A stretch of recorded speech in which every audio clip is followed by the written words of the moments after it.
The arrival of the Deathworlder. The students of the Galactic Academy had seen many things.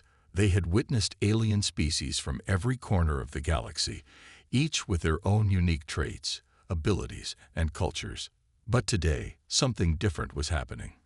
The classroom buzzed with quiet conversations as the door at the front of the room slowly slid open. A new student was arriving, but no one had expected this. A small figure stepped into the room, and immediately, the noise died down. Every student turned to look. The human was nothing like them. Where the students of the academy were tall, strong, and composed of alien features, this human looked small, fragile, even. His skin was pale, his hair dark, and he wore the uniform of a simple Earth student. His name was Leo, and at first glance, he seemed out of place in a room full of alien students who had traveled across galaxies to attend the prestigious academy. The teacher, a towering Jethexian named Throsk, stood silently at the front of the class. His 6 arms folded across his chest, and his 3 eyes focused on the newcomer. Leo didn't seem intimidated, even though he was the only human in a room full of beings from advanced civilizations. He simply walked to the desk at the back of the room and took a seat, his calm demeanor standing in stark contrast to the unease that filled the air. The students whispered amongst themselves. Some were confused, some curious, and some were even a little amused. Humans were known to be primitive creatures, living on a planet called Earth, which was called a death world by others in the galaxy. The name alone was enough to make most alien species shiver. Earth was a planet where survival was a constant struggle. Dangerous creatures, harsh environments, and unpredictable weather made it a place where only the toughest could thrive. Leo sat down, his eyes scanning the room. He was aware of the stares, but he had seen worse. On Earth, humans were used to being underestimated. He had lived through harsh conditions, fought battles against creatures far stronger than he was, and survived it all. Being surrounded by curious alien students was nothing compared to the dangers of his own world. The rest of the class took their seats, and soon, Throsk began the lesson. Today's assignment was simple, or so they thought. It was a series of logic puzzles, designed to test the intelligence of the students. The alien species in the room had minds far more advanced than the humans on Earth, and they expected the task to be a breeze. Throsk spoke in his deep, rumbling voice. Today's challenge will test your logical abilities. Solve these puzzles, and we will move on to something more difficult. He handed out the assignment sheets, and the students eagerly began. But there was something different about Leo. While the other students stared at the puzzles with intense concentration, Leo simply glanced at his sheet, his expression unchanged. The aliens thought little of it. After all, humans were not known for their intellect, but they had no idea what Leo was capable of. The first puzzle was simple enough, a sequence of numbers. Most of the students quickly began to write down their answers, using complex algorithms and formulas. But Leo didn't need any of that. His mind worked quickly, efficiently. He had grown up on a death world, a place where logic was not just about numbers and equations, but about surviving the impossible. His way of thinking was different from the others, focused on survival and practical solutions. Without hesitation, Leo wrote down his answers, then moved on to the next puzzle. The second task was more complex, requiring pattern recognition. Again, the alien students struggled, trying to apply their advanced knowledge of various subjects to the problem. But Leo? He solved it almost instantly. His method was simple. Think outside the box. He didn't rely on overcomplicated solutions. He relied on instinct. He had learned to survive by thinking quickly and using whatever resources were available. By the time the class had finished their assignments, Leo was already done. He leaned back in his chair, looking around at the other students who were still working on their puzzles. The silence in the room was deafening. The alien students couldn't believe it. A human, a mere deathworlder, had finished before any of them. Not only had he finished, but his answers were perfect. Throsk's eyes narrowed as he walked over to Leo's desk. He took the sheet, inspecting it carefully. He had seen many students from across the galaxy, each with their own strengths and abilities, but he had never seen anything like this. A human, with no special advantages, had solved the puzzles faster and more accurately than his most gifted students. The class was still silent. The students exchanged glances, trying to comprehend what had just happened. Leo had come from a planet where every day was a struggle, where the creatures around him were as dangerous as any alien warlord. How could someone like him be so skilled, so quick? They were all supposed to be the brightest minds in the galaxy, but this human had just proven them wrong. Throsk cleared his throat. "Leo, your answers are impressive." His voice carried a note of hesitation. He had never felt this way about a student before, especially not one from Earth. "It seems you are not like the others." Leo simply nodded, his expression calm. "I'm just here to learn," he said, though his words carried more weight than they seemed. The tension in the room was palpable. The alien students now realized they had underestimated Leo, and more importantly, they had underestimated Earth. What kind of world produced a human like this? One that had survived against unimaginable odds. One that could excel in a classroom full of alien elites. But there was more to Leo than just his intellect. The class had no idea what they were in for. The Deathworlder was about to show them that survival wasn't just about being smart. It was about being strong, resourceful, and fearless in the face of the unknown. As the lesson continued, the students couldn't shake the feeling that today would mark the beginning of something unexpected. They had learned about Earth and its Deathworld reputation, but they had no idea that the true lesson was about to unfold right before their eyes. The challenge unfolds. The next day, the atmosphere in the classroom was charged with a strange energy. The previous day's events had left an undeniable mark on the alien students. Leo, the Earthling, had become the subject of whispered conversations, wary glances, and growing curiosity. The once confident alien students now found themselves second-guessing their abilities. Some had even started to wonder if Leo had somehow cheated, but there was no way to explain his perfect answers. His approach had been so different, so unorthodox, that it couldn't be replicated by simply copying the solution. Leo, on the other hand, seemed unfazed. He sat in his usual spot at the back of the classroom, eyes relaxed, his attention focused on the new challenge that lay ahead. He had learned the hard way on his Deathworld that every new day brought a new challenge, and overcoming them was the only way to survive. For him, this was just another day, another puzzle to solve. Throsk entered the room with his usual imposing presence, but today there was something different in his stride. He had clearly been thinking about the previous day's events. As the alien teacher made his way to the front, the students quieted down, their eyes fixed on him. "Today, we have a new task," Throsk announced, his voice rumbling through the room. "This challenge will test more than just your intellect. It will test your ability to think strategically, to analyze your environment, and above all, to work as a team." Leo couldn't help but raise an eyebrow. Teamwork. On Earth, humans had long since learned that working together was key to survival, but they didn't always play by the same rules as other species. On a Deathworld, survival was an individual effort, and relying on others could often be more dangerous than it was helpful. Leo had already shown he was more than capable on his own, but he wasn't sure what Throsk was implying. The teacher continued, "You will be placed into teams and given a scenario. You must then come up with a strategy to solve the problem. The scenario will test your reasoning, your tactical thinking, and most importantly, your ability to adapt. The team that completes the task in the shortest time wins." As Throsk explained the rules, Leo couldn't help but notice the way the alien students were reacting. Some looked eager, while others appeared nervous, perhaps unsure of how to tackle a challenge that would test their collaborative skills. It was clear to Leo that many of them had never truly been forced to rely on one another in such a way.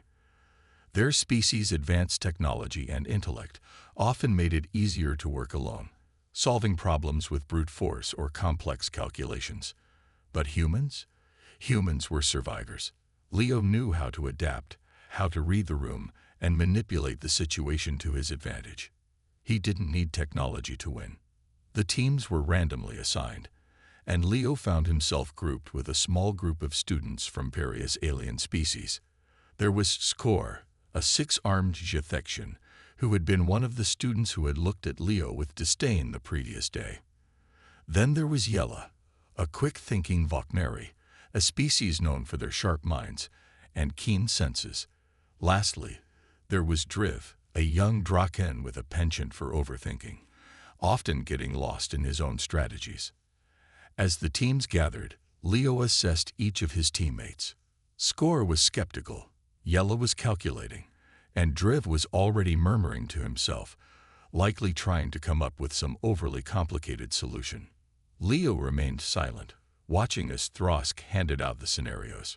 The teacher's voice boomed again. You must imagine that you are stranded on an uninhabited planet. You have limited supplies, but your team must find a way to survive for the next 5 days until help arrives. You'll need food, shelter, and a way to signal for rescue. The moment the words left Throsk's mouth, the alien students leaped into action. Skor began suggesting the quickest ways to find shelter. Yella immediately started looking at the surrounding environment for clues on the best resources to use, and Driv began scribbling down complex equations for how to ration their supplies. Leo, however, remained still for a moment, allowing the chaos around him to unfold. He wasn't concerned about the complexities of their plans. He had been through far worse back on Earth. He knew that surviving wasn't about following a plan or calculating every move. It was about using what you had, when you had it, and always being ready for the unexpected. The others were so focused on the details, they didn't notice Leo's quiet movements. He started to observe the classroom more carefully.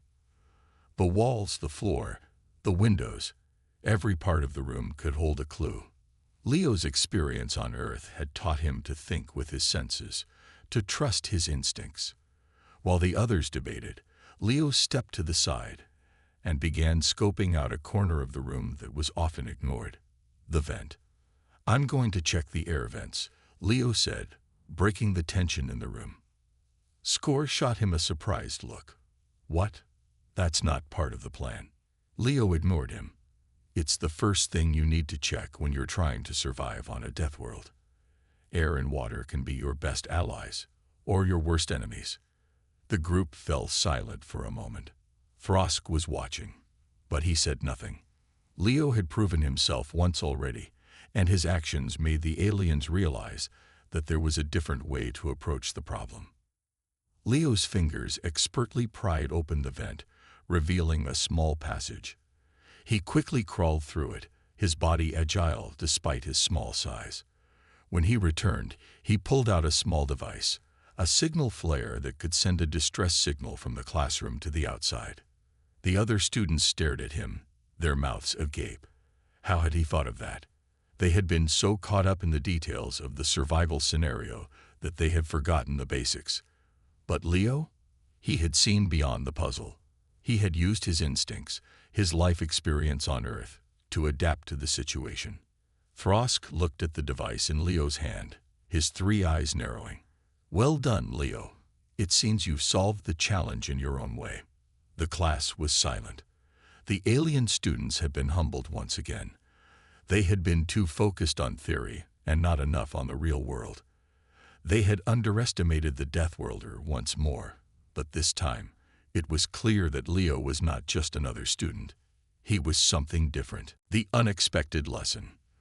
The day after Leo's bold move, the classroom had an unusual atmosphere. There was a sense of tension hanging in the air. The alien students were no longer sure of themselves. Their confidence, once unshakable, had cracked. They'd witnessed Leo's unexpected solution to the survival scenario, and it had shaken them to their core. Leo, however, wasn't fazed. As usual, he sat quietly in the back of the classroom, his eyes scanning the room and his mind working through countless possibilities.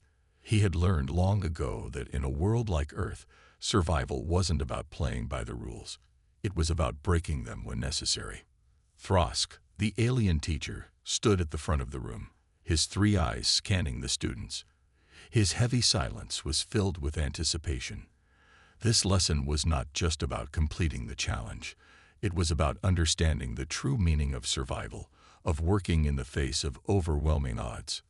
Throsk had been watching Leo carefully, and there was something about the human that intrigued him. Today, Throsk began, his voice deep and resonant, "We will test your ability to adapt to the unknown." He paused, letting the weight of his words settle in. The students shifted in their seats. Some looked nervous, others puzzled. Leo, however, remained composed, waiting for the challenge to begin. Throsk continued, "You'll be given a new scenario. This time, you won't know what to expect, but you must respond. You'll be tested on how well you can think under pressure."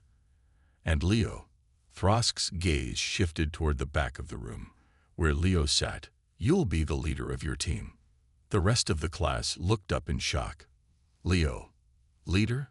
They had seen him solve the previous problem with unorthodox thinking, but leading a group, it was a challenge they had never considered. Shakur, who had clearly been bristling with resentment since the previous class, glared at Leo. "Leader, that human doesn't know anything about leading." He muttered under his breath, but Leo was already aware of the disdain. He had faced worse. Yella, the sharp-minded Vaknari, gave Leo a curious glance but said nothing. She had begun to understand that there was more to Leo than just his quick thinking. There was a quiet strength in him, a calm that the other aliens didn't seem to possess. She wondered if Leo could teach them something they had never been able to grasp: humility. Throsk's voice interrupted the tension. "Your scenario is this. You've been sent to an unknown moon. The environment is hostile, and you must find a way to navigate through it. You have no knowledge of the landscape, and the terrain is constantly shifting. The challenge will require you to use everything at your disposal: knowledge, creativity, and your ability to adapt quickly." The students began to discuss amongst themselves. Skor immediately started talking about using his species' superior strength to clear paths, while Yella began calculating the best methods of scanning the terrain. Driv, the overthinker, had already pulled out a piece of paper and started drafting complex algorithms, his mind working faster than most of his classmates could follow. Leo remained quiet. He didn't need to say anything. He had already realized something. The most important thing in this situation wasn't the tools, the strength, or the calculations. It was the ability to read the situation and adapt. And the aliens had no idea how to do that. He stood up and turned toward the group. "We need to focus on what we don't know.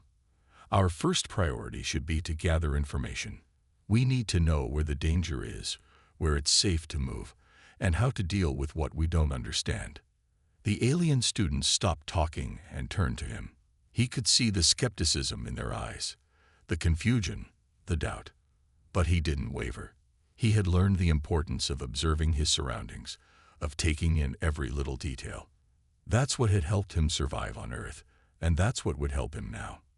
"We're not here to calculate every possible scenario," Leo continued. "We're here to survive. We're here to get through this with what we have and with what we can figure out along the way." There was a long silence. Skor looked like he wanted to argue, but he held his tongue.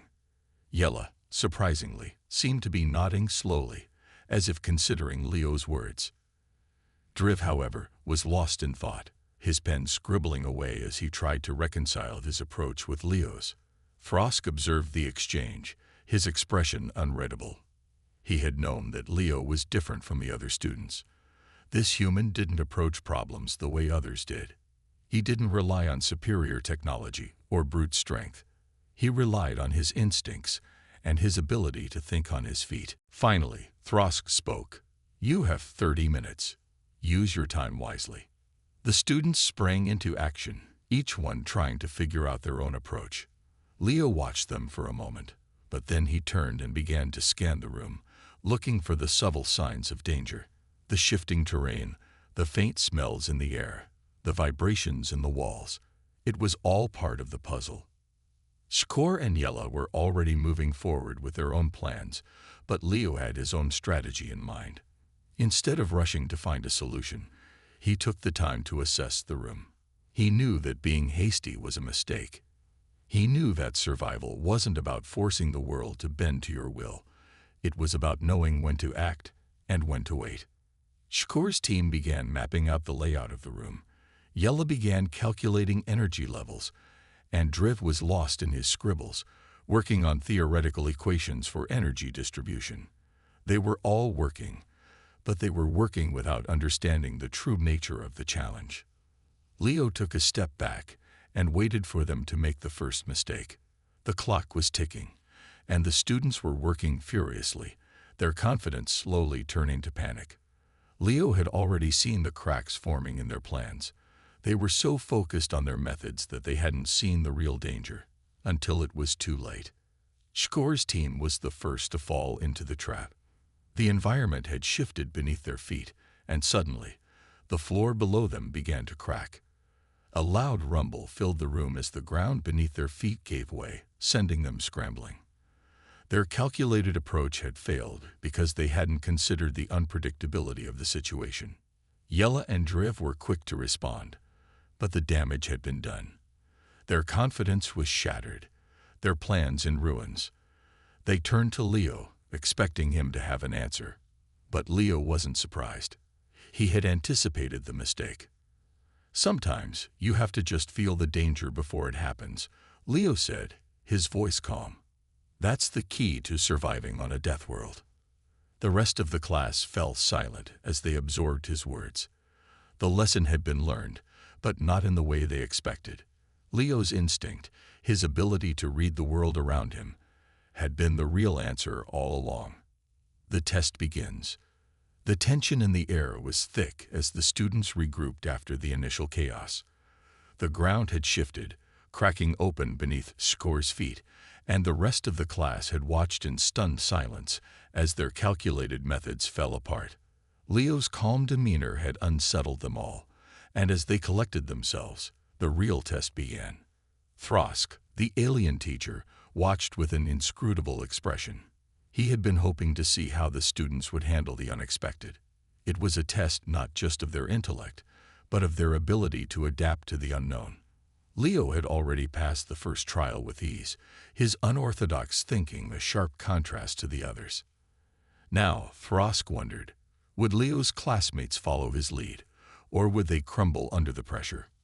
"Remember," Throsk's voice echoed through the classroom, "this is about more than just solving problems.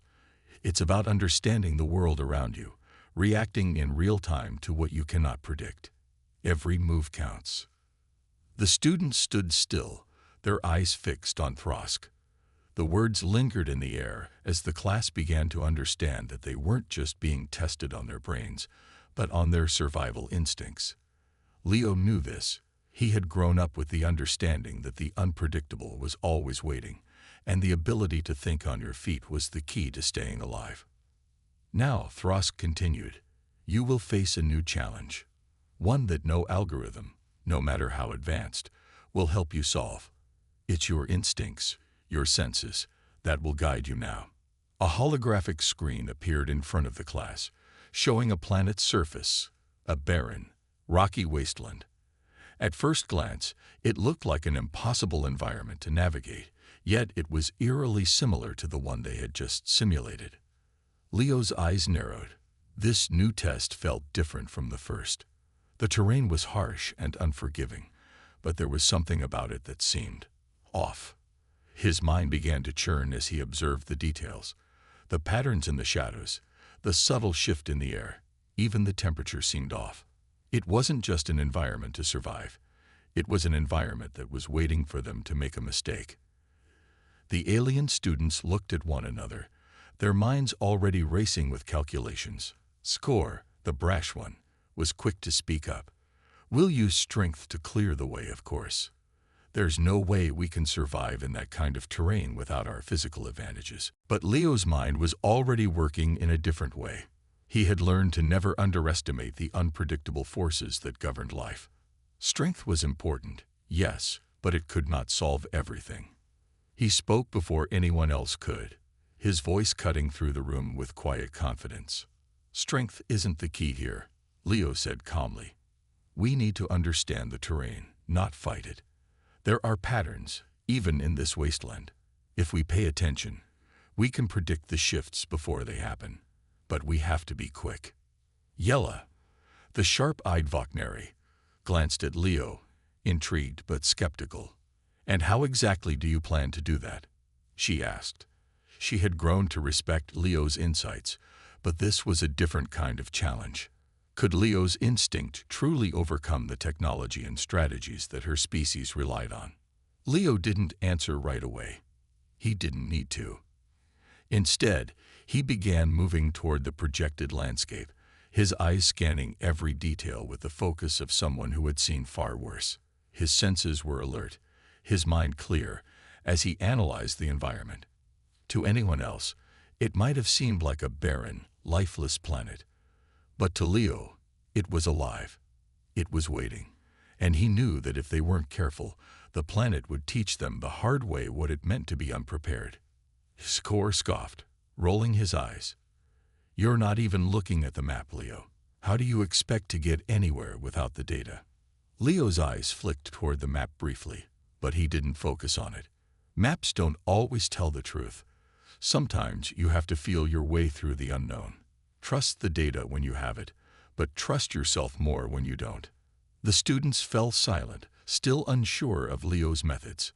Throsk, on the other hand, seemed to be watching carefully, his multiple eyes narrowing in thought. He had seen many students fail over the years, confident, advanced species with technology beyond Earth's wildest dreams, and yet none had passed his tests with the same ease as Leo. Perhaps it wasn't just survival skills that Leo possessed. Perhaps there was something else about humans that made them uniquely suited for these challenges.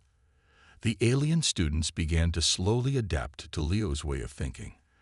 They started to look for patterns in the environment, rather than relying on brute force. But the clock was ticking. They still hadn't come up with a strategy, and the pressure was mounting. They needed a solution. Fast. Leo knew they had to be quick, but there was something else he had realized. The planet wasn't just a simple test of survival. It was a test of adaptability, of how quickly they could shed their preconceived notions. It was a test of whether they could truly understand the unknown, not just calculate it. "Look at the ground," Leo said, pointing at a strange shifting pattern in the dust beneath them. "It's subtle, but it's there. The landscape shifts in a predictable way, but only if you know what to look for. We need to move with the rhythm of the planet, not fight against it." Yella was the first to step forward, her eyes scanning the terrain.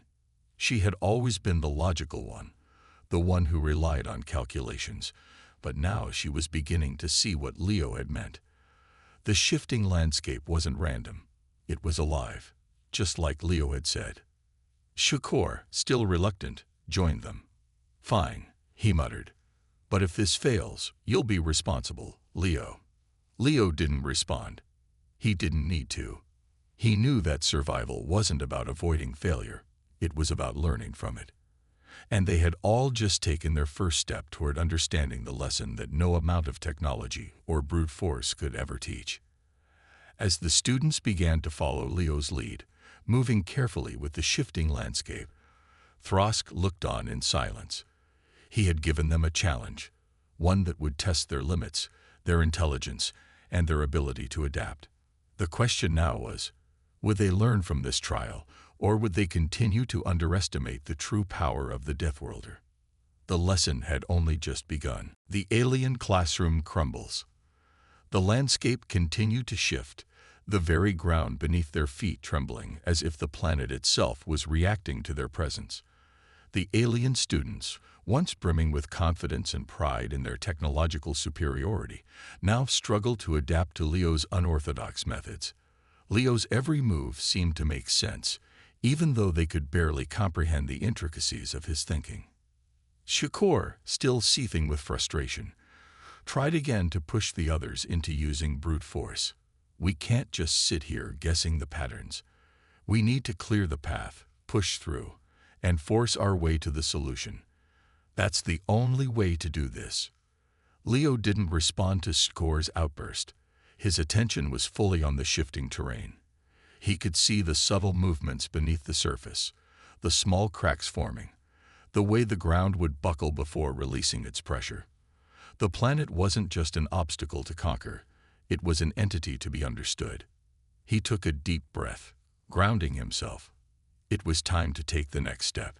As Leo moved forward, Yella, the sharp-eyed Vokneri, hesitated. She had watched him closely, learning how he read the environment without relying on the maps or the technology that had always been her crutch. It was a humbling experience. She felt the sting of her own pride as she stepped in line behind Leo, trusting his instincts more than her own education had prepared her for. Meanwhile, Score glared at the ground beneath his feet, his fists clenched. "This is ridiculous," he muttered, clearly not understanding how Leo could just feel his way through the test. He continued to argue with the others, insisting that they just needed to be more aggressive. But the more Leo led them forward, the more the other students began to realize the truth. They couldn't keep relying on their usual tactics.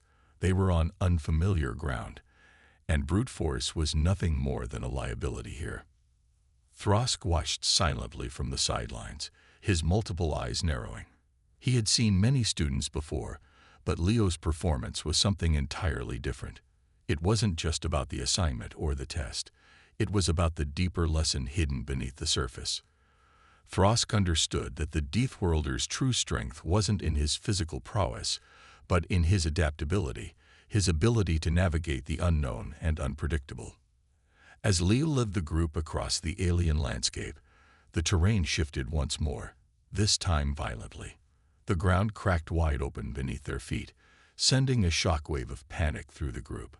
Alien students scrambled to keep their footing, their usual calm replaced with a mix of fear and confusion. The ground beneath them seemed alive, as though it were trying to swallow them whole. "Move," Yella shouted, urging the others to stay close to Leo as the earth shifted again. The landscape was no longer a puzzle to be solved. It was now a race to stay alive. Leo's calm voice cut through the chaos. "Don't panic. Focus. The ground moves in patterns. If you fight it, it will consume you. But if you move with it, you'll survive." His words were like a lifeline, and the others quickly followed his example. Leo moved with a fluidity that defied the chaos, stepping lightly on the shifting ground, his every step calculated and precise. The alien students, initially hesitant, began to follow his lead. The fear that had gripped them moments before slowly began to fade as they relied on Leo's guidance. But Score, always stubborn, still refused to give in. "I don't trust this," he growled, trying to push his way through the chaos with brute force.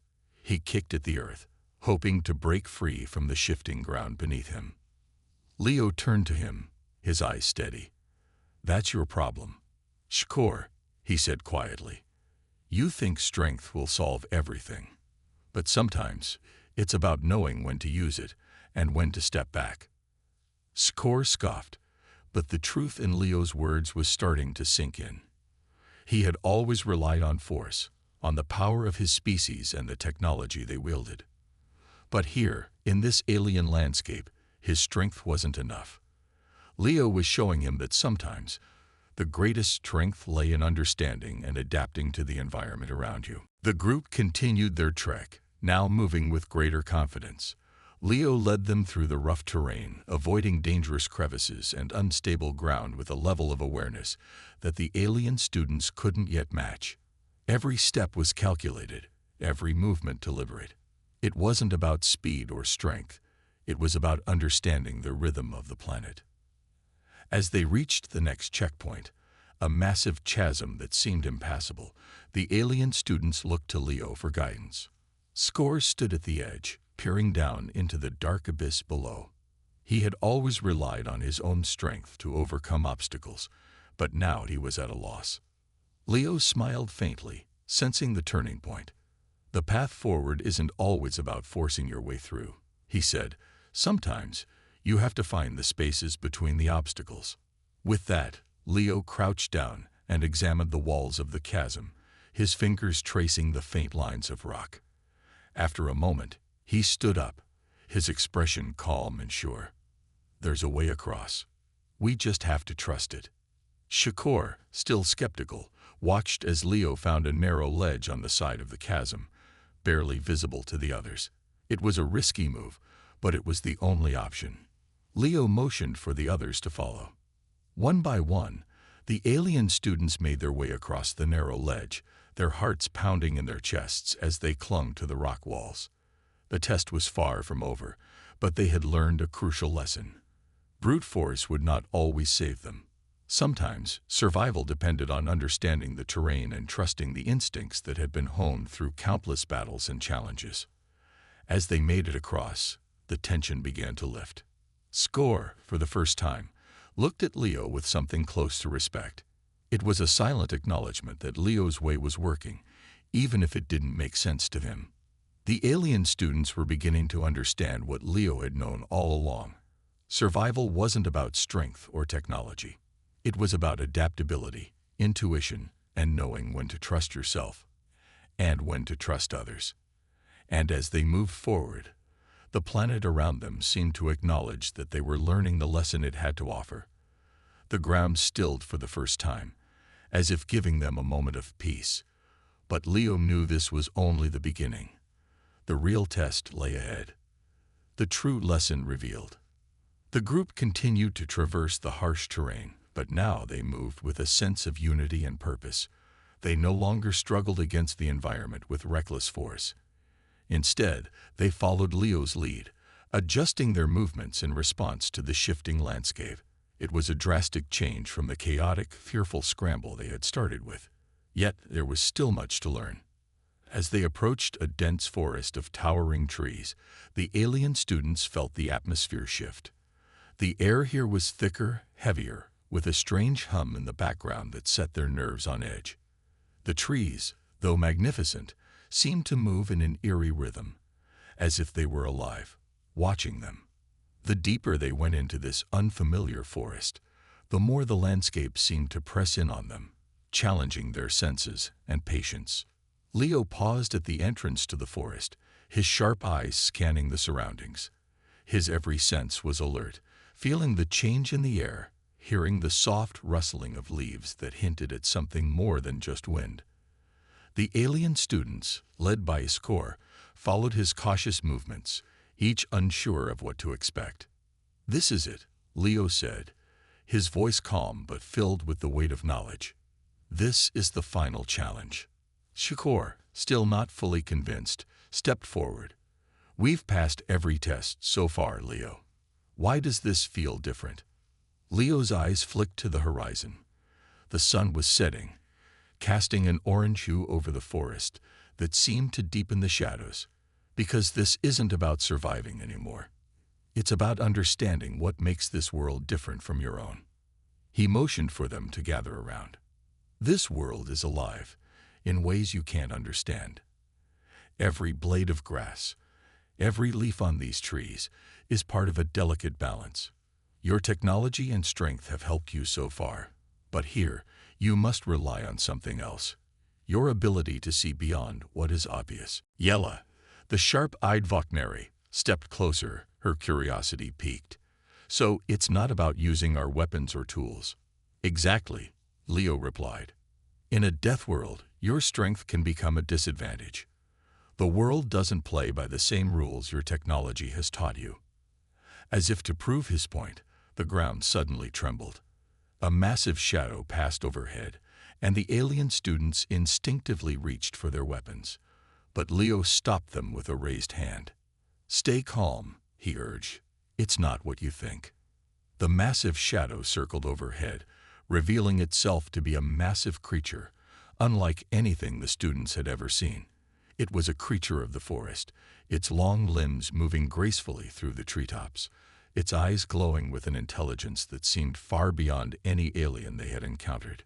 The students watched, mesmerized, as the creature descended to the ground in a graceful arc, landing with the softest of thuds. It was a massive beast, covered in iridescent scales that shimmered in the dim light. Its eyes fixed on the group, as though it was assessing them, judging their every movement. "Is it dangerous?" Score asked, his voice laced with a mix of awe and fear. "No," Leo replied, "but it's a reminder that here, brute strength is not the answer. This world has its own rhythm, and you need to learn to move with it." The creature moved forward, its enormous body flowing with a natural grace that seemed at odds with its size. It stopped just a few feet from the students, its glowing eyes fixed on Leo. The alien students tensed, unsure of what to do. But Leo didn't flinch. He had learned long ago that reacting with fear only escalates tension. Instead, Leo stood tall and calm, meeting the creature's gaze. He could feel its intelligence, its presence, and he understood that this was not a moment to fight but a moment to understand. To the shock of the students, Leo slowly extended his hand, palm up, in a gesture of trust. The creature paused, its eyes narrowing as it studied him. The entire forest seemed to hold its breath. For a long moment, nothing happened. The students were unsure what to expect. Would the creature attack? Would it show hostility? Or was Leo's approach going to fail? Then, in a slow, deliberate motion, the creature moved forward, its massive head lowering until it was inches from Leo's outstretched hand. The students gasped as the creature gently nudged Leo's hand with its snout. The moment was profound, as if the creature itself had chosen Leo as an ally rather than a target. Leo smiled faintly, lowering his hand as the creature retreated. "The world isn't here to fight us," he said softly. "It's here to teach us. We just need to listen."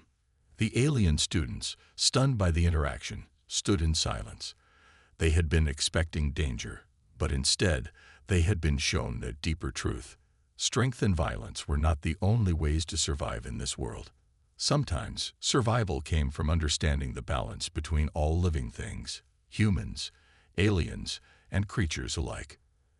As they continued through the forest, they now moved with more awareness. Leo's lesson had sunk in. It wasn't about overwhelming the world with force, but about respecting it and finding a way to coexist. The death world was no longer an enemy to be conquered. It was a teacher that would reveal its secrets only to those who were humble enough to learn. And as they moved forward, they felt a new sense of unity among themselves. The alien students, once arrogant and prideful, had been humbled. The lessons Leo had imparted were slowly shaping their understanding of the world around them, and perhaps even their understanding of themselves. The final test was still ahead of them, but now they were ready. They had learned the most crucial lesson of all. Sometimes the greatest strength lies in knowing when to listen, when to adapt, and when to step back and allow the world to reveal its mysteries. With renewed determination, the group pressed on. The planet was no longer an adversary. It was their teacher. And together, they would learn everything it had to offer. The final test, embracing the Dith world. The sky had grown darker by the time the group reached the final stretch of their journey. The landscape had shifted once more, this time revealing a vast canyon that cut through the land like a scar. The winds howled, carrying with them a biting chill that hinted at the danger lurking just beneath the surface. Yet, Leo remained unfazed. He knew that this final test would separate those who had truly understood the lessons from those who still clung to their old ways. The alien students had grown quiet over the course of their journey, their once boastful attitudes now replaced with a healthy respect for the death world they had learned to navigate. No longer did they rely solely on their weapons or technology.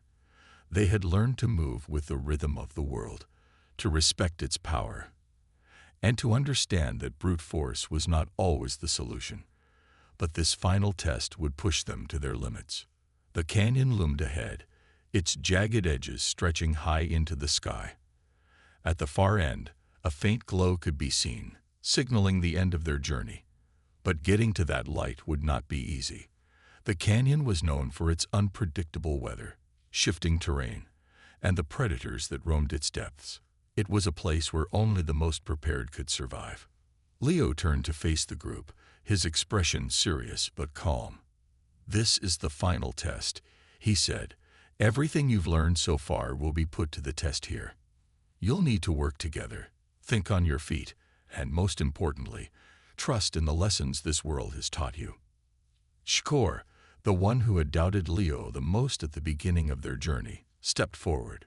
"What do we do now?" Leo gave him a small, knowing smile. "We move forward, together." Without hesitation, Leo led the group into the canyon, each step deliberate and cautious. The ground beneath their feet was uneven, and the air grew colder with each passing minute. The canyon walls seemed to close in on them, casting long shadows that made the students feel as though they were being watched by unseen eyes. The first challenge came quickly. A sudden gust of wind swept through the canyon, forcing the group to brace themselves against its strength. The wind howled, pushing them off balance and threatening to send them tumbling into the depths below. But instead of panicking, the group instinctively followed Leo's lead, anchoring themselves against the wind and finding solid footing. Leo glanced over his shoulder, his eyes scanning the group. "Remember, it's not the wind we fear," he said calmly. "It's how we respond to it." They pressed on, moving carefully but with increasing confidence. The wind died down as quickly as it had come, and they continued through the narrow canyon, their eyes fixed on the faint light ahead. But their journey was far from over. As they rounded a bend in the canyon, the ground beneath their feet suddenly gave way, sending them sliding down a steep slope. They landed in a small ravine, bruised but mostly unharmed. The light that had been guiding them now seemed so far away. The alien students, for the first time in their journey, looked to Leo for guidance. Their earlier arrogance had faded, replaced by a genuine respect for the human who had led them this far. Leo stood, dusting himself off. "This is where most would give up," he said. "But the death world doesn't care if we give up. It only cares if we keep moving." With that, he started climbing the ravine, using his knowledge of the terrain to find footholds and pull himself up. The students followed, each of them using the skills they had learned to navigate the treacherous landscape. The final stretch of the canyon was the most dangerous. The path ahead was littered with sharp rocks and crumbled earth, and the air was thick with tension. They could hear something moving in the shadows, something large, something fast. A low growl echoed through the canyon. The students tensed, their hands instinctively reaching for their weapons. But Leo raised his hand, signaling for them to stay still. "It's not a fight we want," Leo whispered. "It's a choice." The creature emerged from the shadows, a massive, sleek predator with eyes glowing like fire. It was fast, its muscles rippling as it circled the group, sizing them up. Its breath was shallow but heavy, its gaze fixed on Leo. The air around them grew thick with the scent of fear and aggression. But Leo remained calm. He met the predator's eyes, his expression unshaken. Slowly, he crouched down, his movements slow and deliberate. He extended his hand, palm up, in the same gesture of trust he had used with the creature earlier. The alien students watched in shock as the predator, sensing Leo's calm, stopped its circling. It sniffed the air, its head cocking slightly as it observed the human before it. For a long moment, there was nothing but silence. The predator stood still, watching Leo. Then, with a sudden movement, it turned and vanished into the shadows, leaving the group unharmed. Leo stood up, brushing the dirt from his hands. "The death world will test you in ways you can't predict. But if you face it with understanding and respect, it won't break you, it will teach you." With the predator now gone, the group moved forward with renewed purpose. The light ahead grew brighter, signaling the end of their journey. As they reached the end of the canyon, they stepped into an open plain, the sun now rising in the distance. They had made it. The final test was over, and they had passed. The alien students looked at Leo with newfound admiration. They had learned the true meaning of survival, not through force, but through understanding, patience, and respect for the world around them. Leo turned to them, his eyes filled with pride. "You've learned the most important lesson of all. In a death world, Survival isn't about dominating the land. It's about becoming part of it. You've earned that right. And as the sun broke through the horizon, casting light on their path forward, the alien students knew they had been forever changed. They had learned the true power of Deathworlders, not through brute strength, but through wisdom and understanding of the world's deeper rhythms. They were no longer mere travelers. They were now part of the Deathworld itself.